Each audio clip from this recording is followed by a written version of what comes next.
বন্ধুরা, আশা করি সবাই ভালো আছেন। তো বন্ধুরা, এখন যে আমি বিষয়টা নিয়ে কথা বলবো, তো সেটা হলো সাকিব খান নিজেই বরবাদ ছবি সম্পর্কে কি বলেছেন সেটা আপনাদের জানাবো।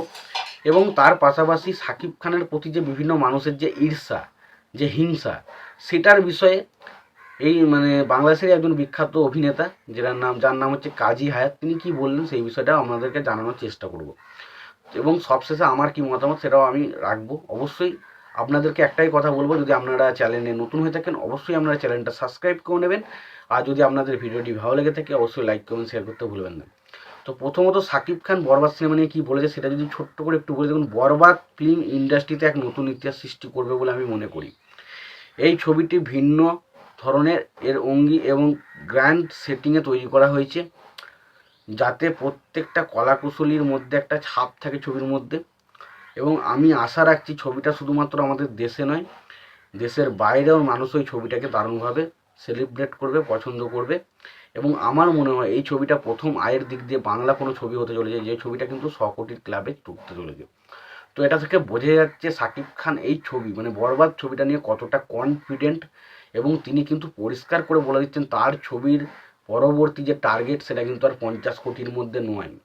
50 কোটি কিন্তু তুফান করে দেখিয়ে দিয়েছে, তার কিন্তু পরবর্তী টার্গেট হচ্ছে 100 কোটি, 100 কোটি টাকা। এবার সেই 100 কোটি টাকাটা তার চাইছে তার বরবাদ ছবির মধ্যে কিন্তু আসতে পারে বলে তিনি মনে করেন। তো সেখান থেকে যদি একটা মেকার্সরা এই জিনিসটা ভেবে থাকে যে এত কালেকশন হবে, সেটা একটা কিন্তু দারুণ ব্যাপার। তার কারণ একটা ছবি তখনই আপনি কনফিডেন্ট পাবেন যখন সেই ছবিটা সেই লেভেলের বানানো হয়েছে। তো এটা থেকে বোঝা যাচ্ছে ছবিটা কিন্তু মারাত্মক কিছু একটা হতে চলেছে। এবং যা যা ইনসাইডার রিপোর্ট আসছে তাতে সত্যিই ভাই এটা নিয়ে প্রচণ্ড এক্সাইটেড হওয়ারই বিষয় হচ্ছে এই বরবাদ। এবার আসি কাজী হায়াত স্যার, তিনি কি বলেছেন সাকিব খান সম্পর্কে সেটা আপনাদের জানাবো। দেখুন, দ্বিধা, দ্বন্দ্ব এবং বাস্তবতা, এটা তিনটি আলাদা। হিংসা এবং প্রতিহিংসা এগুলোও আলাদা। একজনের খ্যাতিতে আরেকজনের ঈর্ষা এগুলোও কিন্তু আলাদা।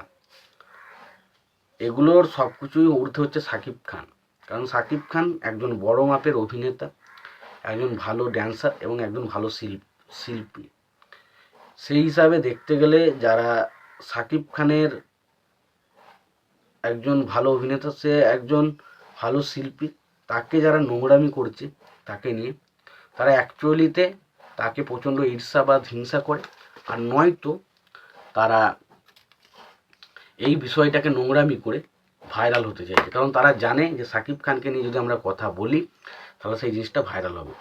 তো এখানে কিন্তু পরিষ্কারভাবে কাজী হায়াত তিনি কিন্তু জানিয়ে দিয়েছেন যে সাকিব খানের প্রতি যারা এই নোংরামিগুলো করে, কোনো রকম কারণ ছাড়াই নোংরামি করতে চলে আসে না, তারা অ্যাকচুয়ালিতে আসল বিষয় হচ্ছে তাদের এটাই বা একটাই তাদের মোটিভেশন থাকে যে আমাকে সাকিব খানের নামে কিছু বাজে কথা বলতে হবে, এবং যে বাজে কথাটা বলার পর আমার অ্যাকচুয়ালি মোটিভ হচ্ছে ভাইরাল হওয়া এবং আমার বাজারে টিকে থাকা। এটাই মোটামুটি একটা তার কথাবার্তার মধ্যে বোঝা যাচ্ছে।